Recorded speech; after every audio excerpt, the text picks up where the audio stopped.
Mr. Speaker, this question has been answered in the Ministry of Home Affairs' written reply to a similar question 2 months ago asked by Mr. Leong Man Wai. We will make some additional points. The government's role is to consider whether the existing range of sentences is adequate. That has been dealt with in the previous reply. The actual sentences in individual cases are decided by the courts based on the facts of each case and based on the submissions by the prosecution and the defense. We should look carefully at the specific charges in considering the sentences imposed. Although the media often refers to the $3 billion money laundering case, the amounts and charges involved vary across the different cases. For example, one of the convicted foreigners is Su Haijin. He was sentenced to 13 months and 6 months imprisonment, respectively. This sentence was for 2 counts of money laundering involving about $1.4 million, which were ordered to run concurrently, and a further 1 month's imprisonment for 1 count of resisting arrest. This resulted in a total of 14 months imprisonment for his offences in Singapore. The sentences meted out by the court for Su and the other defendants are comparable to sentences imposed in other jurisdictions.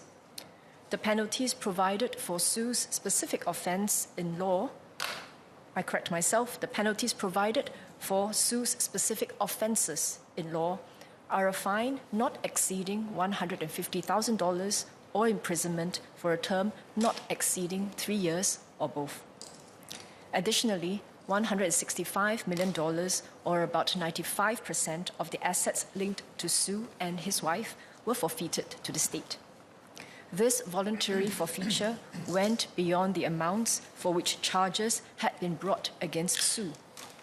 Such additional asset forfeiture, where the defendant agrees to the forfeiture, deprives criminals of their assets beyond the amounts which are the subject of the money laundering charges.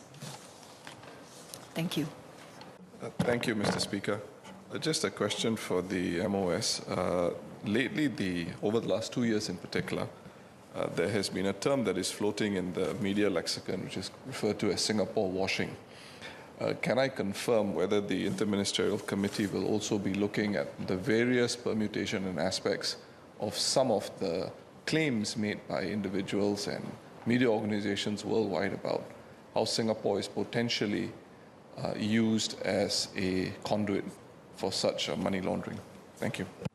Indeed, the Interministerial Committee is undertaking rigorous work to ensure that corporate structures in Singapore are not being abused by money launderers.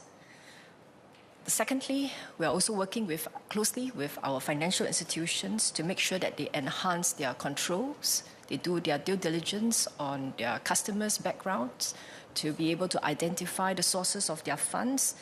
And I also earlier mentioned other gatekeepers in the system, such as real estate agents, lawyers, precious stones and metals dealers, and corporate service providers.